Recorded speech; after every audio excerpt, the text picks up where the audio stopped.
Welcome back to my daily vlog. ಇವತ್ತಿನ ವ್ಲಾಗಲ್ಲಿ ನಾನು ದಸರಾ ಗೊಂಬೆ ಹೇಗೆ ನಾವು ಡೆಕೋರೇಟ್ ಮಾಡ್ತೀವಿ ಮತ್ತು ಎಲ್ಲಿಂದ ನಾನು ಗೊಂಬೆ ತೊಗೋತೀನಿ ಅನ್ನೋ ಕಂಪ್ಲೀಟ್ ಡೀಟೇಲ್ಸ್ ಈ ವ್ಲಾಗಲ್ಲಿ ನಾನು ಹಾಕ್ತಿದ್ದೀನಿ.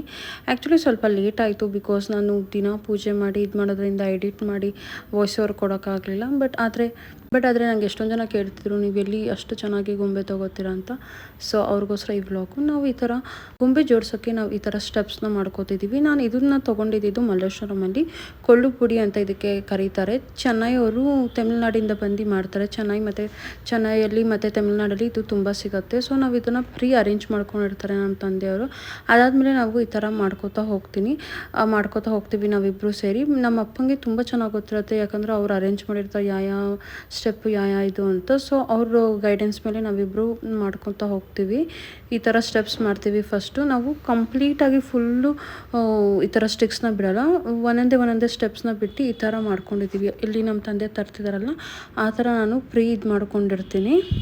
ಸೊ ನಮಗೆ ಪ್ಯಾಕ್ ಮಾಡೋಕ್ಕೂ ಈಸಿ ಆಗುತ್ತೆ ಮತ್ತು ನೆಕ್ಸ್ಟ್ ಇಯರ್ಗೆ ನಾವು ಹಾಕೋಕ್ಕೂ ಈಸಿ ಆಗುತ್ತೆ. ಸೊ ಅದಕ್ಕೋಸ್ಕರ ನಾವು ನಮಗೆ ಅಡ್ಜಸ್ಟ್ ಆಗೋ ಥರ ಈ ಥರ ಮಾಡ್ಕೋತೀವಿ.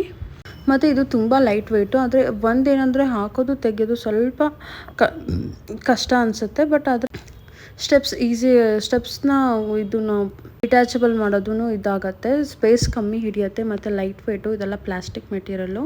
ಸೊ ಅಷ್ಟಾಗಿ ನಮಗೆ ಕಷ್ಟ ಅನಿಸಲ್ಲ. ಸೊ ಈ ಥರ ನೋಡ್ತಿದ್ರಲ್ಲ, ಈ ಥರ ಸ್ಟೆಪ್ಸ್ ಮಾಡ್ಕೋತಿದ್ದೀವಿ. ಸೊ ಇದು ನಿಮಗೆ ಡೀಟೇಲ್ಸ್ ಬೇಕಂದರೆ ನಾನು ಕಮೆಂಟ್ ಬಾಕ್ಸಲ್ಲಿ ಕಮೆಂಟ್ ಮಾಡಿ. ನಾನು ಇದನ್ನು ಮಲ್ಲೇಶ್ವರಮಲ್ಲಿ 8th ರೋಸಲ್ಲಿ ತೊಗೊಂಡಿದ್ದು.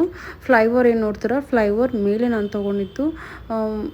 ಫ್ಲೈಓವರ್ ಮೇಲೆ ಒಂದು ಶಾಪ್ಸ್ ಎಲ್ಲ ಇರುತ್ತಲ್ಲ, ಸೊ ಅಲ್ಲಿ ನಾನು ತೊಗೊಂಡಿದ್ದು ಇಲ್ಲಿ ಕೊಳ್ಳು ಪುಡಿ ಅಂತ. ಆಲ್ಮೋಸ್ಟ್ ಇದು ಆಯಿತು ತೊಗೊಂಡು ನಾವು 7-8 ಇಯರ್ಸೇ ಆಯಿತು. ಫಸ್ಟು ನಾವು ಡೈನಿಂಗ್ ಟೇಬಲ್ ಮೇಲೆ ಕುಂಡಿಸ್ತಿದ್ವಿ, ಅದು ಕುಂಡಿಸಿದ್ರೆ ಚೆನ್ನಾಗಿ ಕಾಣಿಸಲ್ಲ ಅಂದ್ಬಿಟ್ಟು ಸೊ ನಾವು ಈ ಥರ ಕೊಳ್ಳು ಪುಡಿ ಅನ್ನೋ ಕಾನ್ಸೆಪ್ಟನ್ನ ನೋಡಿದ್ವಿ. ಸೊ ಈ ಥರ ಸ್ಟೆಪ್ಸು ಚೆನ್ನಾಗಿ ಕಾಣಿಸುತ್ತೆ ಅಂದ್ಬಿಟ್ಟು ನಾವು ಈ ಥರ ತೊಗೊಂಡಿದ್ದೀವಿ. ಸೊ ಇಲ್ಲಿ ನೋಡ್ತಿದ್ರಲ್ಲ, ಫುಲ್ ಕಂಪ್ಲೀಟ್ ಇದು ಹಿಂದೆ ಬ್ಯಾಕ್ಗ್ರೌಂಡ್ ಇದೆಯಲ್ಲ, ಅಲ್ಲಿ ನಾವು ಸ್ಕ್ರೀನ್ ಹಾಕ್ತೀವಿ. ವೈಟ್ ಮತ್ತು ಬ್ಲೂ ಸ್ಕ್ರೀನು ನಾವು ಯಾವಾಗಲೂ ಹಾಕೋದು ಎಲ್ಲ ಹಬ್ಬಕ್ಕೂ. ಮತ್ತು ಇಲ್ಲಿ ನಾವು ಸ್ಟೆಪ್ಸ್ ಮಾಡ್ತಿದ್ದೀವಲ್ಲ, ಸೊ ಈ ಥರ ಸ್ಟೆಪ್ಸ್ ಇರುತ್ತೆ ಪ್ರೀ ಅರೇಂಜು. ಅದ್ರ ಮೇಲೆ ಒಂದೊಂದೇ ಹಾಕಿ ಸ್ವಲ್ಪ ಟ್ಯಾಪ್ ಮಾಡಿದ್ರೆ ಸಾಕು, ಅದು ಫಿಕ್ಸ್ ಆಗುತ್ತೆ. ಸೊ ನೀವು ಹೇಗೆ ಡಿಟ್ಯಾಚಬಲ್ ಮಾಡೋದು ಅಷ್ಟೇ. ಅದ್ರಲ್ಲಿ ಒಂದು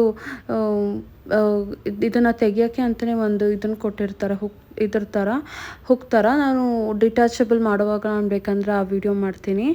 ಸೊ ಅದರಲ್ಲಿ ನಾವು ತೆಗಿತೀವಿ. ಸ್ವಲ್ಪ ಕಷ್ಟ ಅನಿಸುತ್ತೆ, ಬಟ್ ಓಕೆ ಫೈನ್. ಆದರೆ ಪ್ರಾಕ್ಟೀಸ್ ಗೊತ್ತಿರೋದ್ರಿಂದ ನಾವು ಮಾಡ್ಕೋತಾ ಬರ್ತಿದ್ದೀವಲ್ಲ ಇಷ್ಟು ಇಯರ್ಸಿಂದ, ಸೊ ಈಸಿಯಾಗಿ ಇದು ಮಾಡ್ತೀವಿ. ಸೊ ಈ ಥರ ಹಾಕಿ ಮೇಲೆ ಈ ಥರ ಟ್ಯಾಪ್ ಮಾಡಿದ್ರೆ ಸಾಕು, 1-2 ಟೈಮ್ಸ್ ಮಾಡಿದ್ರೆ ಸಾಕು, ಅದು ಇದಾಗುತ್ತೆ. ಒಂದೇ ಸಲಕ್ಕೆ 3 ಕಡೆ ನಾವು ಕುಂಡಿಸ್ಬಿಟ್ಟು ಈ ಥರ ಟ್ಯಾಪ್ ಮಾಡ್ತೀವಿ. ಇಲ್ಲಿ ನೋಡ್ತಿದ್ದೀರಲ್ಲ. ಸೊ ಇದೆಲ್ಲ ಪ್ರಿಪ್ರೇಷನ್ ಮಾಡೋಕ್ಕೆ ನಮಗೆ ತೊಗೊಳತ್ತೆ ಟೈಮು. ಸ್ಟೆಪ್ಸ್ ಮಾಡಿ ಮತ್ತು ಗೊಂಬೆ ಎಲ್ಲ ಅಟ್ಟದ ಮೇಲಿಂದ ತೆಗ್ದು ಬಾಕ್ಸಸ್ಸಲ್ಲಿಂದ ತೆಗ್ದು ಅದನ್ನು ನೀಟಾಗಿ ಒರೆಸಿ ಇಕ್ಕೋ ಅಷ್ಟರಲ್ಲಿ ನಮಗೆ ಆಲ್ಮೋಸ್ಟ್ ಈ ಪ್ರಿಪ್ರೇಷನ್ಗೆ ನಮಗೆ 1 ವೀಕ್ ಬೇಕಾಗತ್ತೆ. ಸೊ ದಸರಾ ಇನ್ನೇನು ಸ್ಟಾರ್ಟ್ ಆಗ್ತಿದೆ, ಮಂಡೆಯಿಂದ ಸ್ಟಾರ್ಟ್ ಆಗಿದ್ದಲ್ಲ ದಸರಾ 22nd. ಸೊ ಅದ್ರ 1 ವೀಕ್ ಬ್ಯಾಕಿಂದಲೇ ನಾವು ಈ ಥರ ಪ್ರಿಪ್ರೇಷನ್ ಮಾಡ್ಕೋತಾ ಹೋಗ್ತಿರ್ತೀವಿ. ಒಂದೇ ದಿವಸ ಮಾಡೋಕ್ಕೆ ಹೋಗಲ್ಲ. ಸೊ ಅವಾಗವಾಗ ಮಾಡ್ತಿರ್ತೀವಿ. ಮಧ್ಯದಲ್ಲಿ ಇಲ್ಲಿ ನೋಡ್ತಿದ್ದೀರ, ನನ್ನ ಮಗ ಈ ಥರ ಎಲ್ಲ ತೊಗೊಂಡ್ಬಿಟ್ಟು ಆಟ ಸಾಮಾನು ಅಂದ್ಕೊಂಡು ಈ ಥರ ಎಲ್ಲ ತೊಗೊಂಡು ಹೋಗ್ತಿದ್ದು. ಸೊ ಅವನು ಮ್ಯಾನೇಜ್ ಮಾಡಿಕೊಂಡು ನಾವು ಇಲ್ಲಿ ಪ್ರಿಪ್ರೇಷನ್ ಮಾಡ್ಕೊಳ್ಳೋದು ಸ್ವಲ್ಪ ಕಷ್ಟ ಅನಿಸುತ್ತೆ. ಬಟ್ ಆದರೆ ಮಕ್ಳಿಗೆ ಏನಾದರೂ ಅವ್ರಿಗೆ ಡಿಸ್ಟ್ರ್ಯಾಕ್ಟ್ ಮಾಡಿಬಿಟ್ಟು ಏನರಲ್ಲಾದರೂ ಎಂಗೇಜ್ ಮಾಡಿಬಿಟ್ಟು ಇದು ಮಾಡಿದ್ರೆ ಸೊ ಅವರು ಸುಮ್ಮನೆ ಇರ್ತಾರೆ. ಸೊ ಆ ಥರ ಏನಾದರೂ ಒಂದು ಮ್ಯಾನೇಜ್ ಮಾಡ್ಕೊಂಡು ಮಾಡ್ತಿರ್ತೀವಿ. ಬಟ್ ಮಕ್ಕಳಿದ್ದಾರೆ ಅಂತ ನಾವು ಯಾವ ಹಬ್ಬನೂ ಇದು ಮಾಡಿ ಬಿಡೋಕ್ಕೆ ಹೋಗಲ್ಲ. ಸೊ ಆದಷ್ಟು ಎಷ್ಟು ಇದು ಮಾಡಬೇಕು ಅದು ಮಾಡ್ಕೊತಾ ಹೋಗ್ತಿರ್ತೀವಿ. ಸೊ ಇದಾದಮೇಲೆ ಇಲ್ಲೆಲ್ಲ ಸ್ಟಿಕ್ಸ್ ಇರುತ್ತಲ್ಲ, ಸೊ ಈ ಥರ ಮಾಡ್ಕೋತಾ ಹೋಗ್ತಿದ್ದೀವಿ ನೋಡಿ. ಸೊ ಇಲ್ಲಿ ನೋಡ್ತಿದ್ರಲ್ಲ, ಆಲ್ಮೋಸ್ಟ್ ನಮ್ಮದು ಸ್ಟೆಪ್ಸ್ ಎಲ್ಲ ಮುಗಿತಾ ಬಂತು. ನಾನು ಸ್ವಲ್ಪ ಕ್ಯಾಮ್ರಾ ಮೇಲೆ ಹಿಡಿದಿರೋದ್ರಿಂದ ನಿಮಗೆ ಅಷ್ಟು ಸರಿಯಾಗಿ ಕಾಣಿಸ್ತಿಲ್ಲ ಅನಿಸುತ್ತೆ. ಮೇಲಿಂದ ನೋಡ್ತಿರೋದ್ರಿಂದ ಬೇರೆ 3 ಸ್ಟೆಪ್ಸ್ ಆಗಿರ್ಬೋದು ಅಂತ ಅನಿಸುತ್ತೆ. ಇಲ್ಲ, ಆ್ಯಕ್ಚುಲಿ ಕೆಳಗೂ ಇದೆ. ಸೊ ನಾನು ಟೇಬಲ್ ಮೇಲೆ ಕ್ಯಾಮ್ರಾ ಇಕ್ಕಿರೋದ್ರಿಂದ ಹೀಗೆ ಕಾಣಿಸ್ತಿರ್ಬೋದು. ಆ್ಯಕ್ಚುಲಿ ನಾವು ಟೋಟಲ್ ತೊಗೊಂಡಿದ್ದು 7 ಸ್ಟೆಪ್ಪು ನಮ್ಮ ತಂದೆ ಇಕ್ಬಾರ್ದು ಅಂತ. ಸೊ ಸಿಕ್ಸ್ತ್ ಮತ್ತು ಸೆವೆಂತನ್ನ ಕಂಬೈನ್ ಮಾಡಿ ಅದನ್ನು ಸ್ವಲ್ಪ ಅಗಲ ಮಾಡಿ ವೈಡಾಗಿ ಮಾಡಿ ಇದು ಮಾಡಿದ್ದೀವಿ. ನೋಡ್ಬೋದು ಫಸ್ಟ್ ಸ್ಟೆಪ್ಪು ತುಂಬ ವೈಡಾಗಿದೆ. ಸೊ ಮಿಕ್ಕಿದ ಸ್ಟೆಪ್ಪೆಲ್ಲ ಲೈಕ್ ಸ್ವಲ್ಪ ಚಿಕ್ಕದಿರುತ್ತೆ, ಬಿಕಾಸ್ 7 ಸ್ಟೆಪ್ಪು ನಮ್ಮಲ್ಲಿ ಕುಂತಿಸಲ್ಲ. ಸೊ ಅದಕ್ಕೋಸ್ಕರ 6 ಇಲ್ಲ 9 ಮಾಡಬೇಕಿತ್ತು. 9 ಅಂದರೆ ತುಂಬ ದೊಡ್ಡದಾಗತ್ತೆ ಅಂದ್ಬಿಟ್ಟು ನಾವು 6 ಸ್ಟೆಪ್ಸ್ ಮಾಡ್ಕೊಂಡಿದ್ದೀವಿ. ಸೊ ಇಲ್ಲಿ ನೋಡ್ತಿದ್ದಾರಲ್ಲ ಆಲ್ಮೋಸ್ಟ್ ಎಲ್ಲ ಸ್ಟೆಪ್ಸನ್ನ ನಾವು ಇಲ್ಲಿ ಕಂಪ್ಲೀಟ್ ಮಾಡ್ಕೊತಾ ಹೋಗ್ತಿದ್ದೀನಿ. ಸೊ ನಮ್ಮ ತಂದೆ ಯಾಕೆ ನಮಗೆ ತೆಗ್ದಾಕಿ ಕೊಡ್ತಿದ್ದಾರೆ ಅಂದರೆ ಅವರು ಅಕಾರ್ಡಿಂಗ್ ಅವ್ರ ಪ್ಯಾಟರ್ನ್ ಪ್ರಕಾರ ನೀಟಾಗಿ ಇಕ್ಕಿರ್ತಾರೆ. ಸೊ ನಾನು ಒಂದು ಸ್ಟೆಪ್ ತೊಗೊಳೋದು ಮತ್ತು ಇನ್ನೊಂದು ಸ್ಟೆಪ್ಪಿಂದು ಮಿಕ್ಸ್ ಆಗುತ್ತೆ ಅಂತ ಅವ್ರು ಏನು ಕೊಡ್ತಾರೋ ನಾವು ಅದನ್ನು ಅರೇಂಜ್ ಮಾಡ್ಕೊತಾ ಹೋಗ್ತಿರ್ತೀನಿ. ಸೊ ಯಾವುದು ಕನ್ಫ್ಯೂಷನ್ ಆಗಬಾರ್ದು ಅಂತ ನಾವು ಈ ಥರ ಮಾಡ್ತಿರ್ತೀವಿ. ಸೊ ಇಲ್ಲಿ ನೋಡ್ತಿದ್ದಾರಲ್ಲ ಆಲ್ಮೋಸ್ಟ್ ಎಲ್ಲ ಸ್ಟೆಪ್ಸು ಕಂಪ್ಲೀಟ್ ಆಗ್ತಾ ಬರ್ತಿದೆ ಇದರಲ್ಲಿ. ಸೊ ಇದ್ರ ಮೇಲೆ ಏನು ಬರುತ್ತೆ, ಒಂದು ಪ್ಲಾಸ್ಟಿಕ್ದೇ ಪ್ಲೇಟ್ ಬರುತ್ತೆ. ಸೊ ಅಷ್ಟು ಹೆವಿ ಐಟಮ್ ನಾವೇನಿಕ್ಕಲ್ಲ, ಬಿಕಾಸ್ ಮಣ್ಣಿಂದೇ ಇರ್ಬೋದು, ಬಟ್ ಎಲ್ಲ ಸ್ವಲ್ಪ ಮೀಡಿಯಮ್ ವೆಯ್ಟ್ ಇರೋದ್ರಿಂದ ಸೊ ಅದೇನೂ ಬ್ರೇಕಬಲ್ ಆಗಲ್ಲ. ಸೊ ನೋಡಿಕೊಂಡು ಇಕ್ಕುವಾಗ ಹುಷಾರಾಗಿ ಇಕ್ಕಬೇಕು ನಾವು. ಸೊ ತುಂಬ ರಫಾಗೂ ಯೂಸ್ ಮಾಡೋಕ್ಕಾಗಲ್ಲ ಪ್ಲಾಸ್ಟಿಕ್ ಇರೋದ್ರಿಂದ. ಸೊ ಇಲ್ಲಿಗೆ ನಮ್ಮದು ಏನು ಸ್ಟೆಪ್ಸ್ ಇತ್ತು ಫುಲ್ಲು 6 ಸ್ಟೆಪ್ಪು ಕಂಪ್ಲೀಟ್ ಆಗಿದೆ ನೋಡಿ. ಸೊ ಇದು ನೆಕ್ಸ್ಟ್ ಡೇ ನಾವು ಈ ಥರ ಒಂದೊಂದೇ ಪ್ಲೇಟ್ ಇಕ್ತಾ ಹೋಗಿದ್ದೀವಿ. ಸೊ ಮೇಲೆ ನೋಡ್ತಿದ್ದೀರ ಸ್ವಲ್ಪ ವೈಡಾಗಿದೆಲ್ಲ, ಸೊ ಅಲ್ಲಿ 4 ಪ್ಲೇಟ್ ಬರುತ್ತೆ. ಬಿಕಾಸ್ 6 and 7 ಸ್ಟೆಪ್ನ ನಾವು ಕಂಬೈನ್ ಮಾಡಿರೋದ್ರಿಂದ ಅಲ್ಲಿ 4 ಪ್ಲೇಟ್ ಬರುತ್ತೆ. ಆಮೇಲೆ ಎಲ್ಲ ಒಂದೊಂದು ಫ್ಲೋರ್ಗೂ 2 ಪ್ಲೇಟ್ಸ್ ಬರುತ್ತಾ ಹೋಗುತ್ತೆ. ಸೊ ಅದಾದಮೇಲೆ ನಾವಿಲ್ಲಿ ಬ್ಯಾಕ್ಗ್ರೌಂಡ್ ಸ್ಕ್ರೀನ್ ಈ ಥರ ಮಾಡಿ ಅದ್ರ ಮೇಲೆ ನಾವು ಸೀರಿಯಲ್ ಸೆಟ್ನ ಹಾಕಿದ್ದೀವಿ. ಆ್ಯಕ್ಚುಲಿ ನಾವು ನೆಕ್ಸ್ಟ್ ಒಂದು ಸ್ಟೆಪ್ ಬೈ ಸ್ಟೆಪ್ ಹಾಕೋಣ ಅಂತ ಪ್ಲ್ಯಾನ್ ಮಾಡ್ಕೊಂಡಿದ್ದೀನಿ. ಅದಾದಮೇಲೆ ನಾವಿಲ್ಲಿ ವೈಟ್ ಬಟ್ಟೆನ ಈ ಥರ ಫೋಲ್ಡ್ ಮಾಡಿ ಪಿನ್ನಿಂಗ್ ಮಾಡಿರ್ತೀವಿ. ಸೊ ಈಚ್ ಸ್ಟೆಪ್ಗೂ ಫೋಲ್ಡ್ ಮಾಡಿ ಈ ಥರ ಪಿನ್ ಮಾಡೋದ್ರಿಂದ ಸ್ಟಿಫಾಗೂ ಕೂರುತ್ತೆ ಮತ್ತು ಕರೆಕ್ಟಾಗೂ ಇರುತ್ತೆ. ಸೊ ಇಲ್ಲಿ ನೋಡ್ತಿದ್ದೀರಲ್ಲ ನಮ್ಮ ತಂದೆಯವರು ಈ ಥರ ಮಾಡ್ತಿದ್ದಾರೆ. ಸೊ ಫೋಲ್ಡ್ ಮಾಡಿ ಈ ಥರ ಟ್ವಿಸ್ಟ್ ಮಾಡಿ ಒಂದೊಂದು ಸ್ಟೆಪ್ಗೂ ಅಲ್ಲಿ ಏನು ಬರುತ್ತಲ್ಲ ಪಿಲ್ಲರ್ ಥರ ಬರುತ್ತಲ್ಲ ಅಲ್ಲಿ ನಾವು ಈ ಥರ ಪಿನ್ನಿಂಗ್ ಮಾಡ್ತೀವಿ. ಸೊ ನೀಟಾಗೂ ಬರುತ್ತೆ. ಸೊ ಕರೆಕ್ಟಾಗಿ ಸ್ಟಿಫಾಗೂ ಕೂರುತ್ತೆ. ಇಲ್ಲಿ ನಾವು ತೊಗೊಂಡಿರೋ ಬಟ್ಟೆ ವೈಟ್ ಕಾಟನ್ ಬಟ್ಟೆ ನಾವು ತೊಗೊಂಡಿರೋದು, ಶೈನಿ ಮೆಟೀರಿಯಲ್ ತೊಗೊಂಡಿಲ್ಲ. ಬಿಕಾಸ್ ಶೈನಿ ಮೆಟೀರಿಯಲ್ ತೊಗೊಂಡ್ರೆ ನಮ್ಗೆ ಈ ಥರ ಸ್ಟಿಫಾಗಿ ಪಿನ್ನಿಂಗ್ ಮಾಡೋಕ್ಕಾಗಲ್ಲ ಮತ್ತು ಕರೆಕ್ಟಾಗಿ ಕೂರಲ್ಲ ಶೈನಿ ಮೆಟೀರಿಯಲು. ಸೊ ಹಿಂದೆ ಬ್ಯಾಕ್ಗ್ರೌಂಡ್ ನೋಡಿದ್ರೆ ಆ ಥರ ಮೆಟೀರಿಯಲ್ ನಾವು ತೊಗೊಂಡಿಲ್ಲ. ಹಿಂದೆ ಬ್ಯಾಕ್ಗ್ರೌಂಡ್ ಸ್ಕ್ರೀನ್ ಹಾಕಿರೋದು ಅದು ಶೈನಿ ಮೆಟೀರಿಯಲ್ ಚೆನ್ನಾಗಿ ಕಾಣಿಸುತ್ತೆ.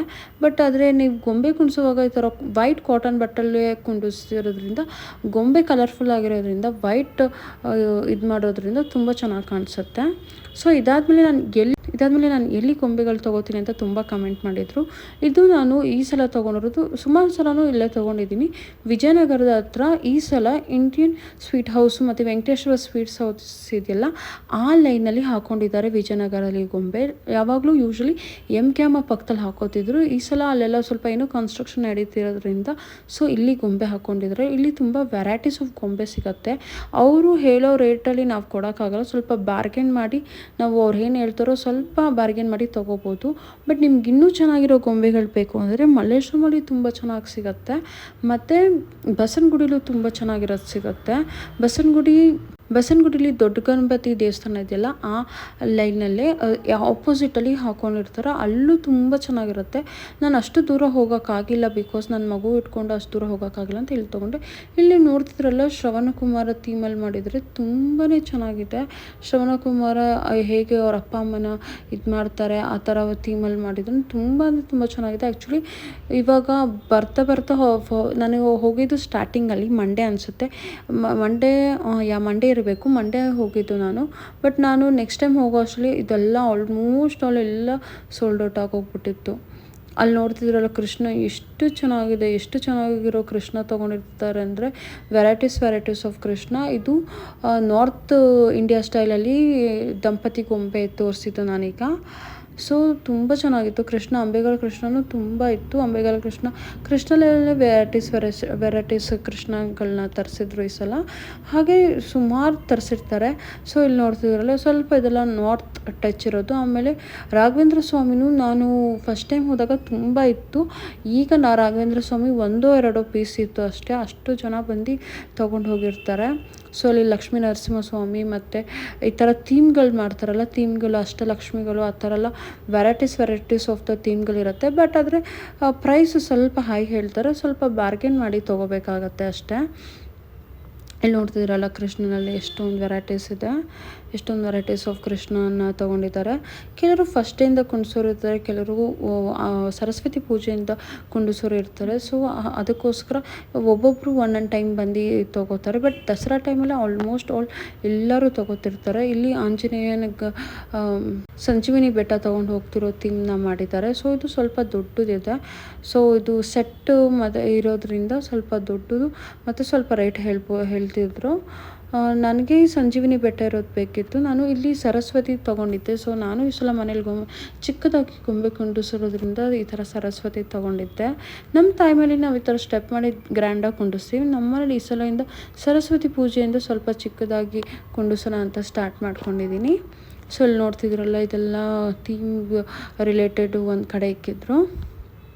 ಸೊ ಈಗಿನ ಲೇಟೆಸ್ಟ್ ಏನು ಟ್ರೆಂಡಲ್ಲಿ ಇರುತ್ತೋ ಅದನ್ನು ಅವರು ಥೀಮಾಗಿ ಗೊಂಬೆನ ಮಾಡಿಸಿ ಮಾರ್ತಾರೆ. ಆಲ್ಮೋಸ್ಟ್ ಎಲ್ಲ ಕಡೆನೂ ಮಾಡ್ತಾರೆ. ಇಲ್ಲಿ ಪೂರಿ ಜಗನ್ನಾಥನ ಥೀಮ್ ಆಗಿ ಮಾಡಿಸಿದ್ರು. ಪೂರಿ ಜಗನ್ನಾಥ್ ಥೀಮು ತುಂಬಾ ಚೆನ್ನಾಗಿತ್ತು. ಒಂಥರ ಡಿಫ್ರೆಂಟಾಗಿತ್ತು, ಚೆನ್ನಾಗಿದೆ. ಮತ್ತು ಆ್ಯಕ್ಚುಲಿ ನಾನು ನೆಕ್ಸ್ಟ್ ಟೈಮ್ ಹೋಗೋ ಅಷ್ಟರಲ್ಲಿ ಅದು ಸೋಲ್ಡ್ ಔಟ್ ಆಗಿತ್ತು. ಆದರೆ ಅವರು ಸುಮಾರು ಪೀಸಸ್ನ ತೊಗೊಂಡ್ಬಂದು ಅಲ್ಲಿ ಎದುರುಗಡೆ ಹಾಕ್ಕೊಂಡು ಮಾರ್ತಿರ್ತಾರೆ.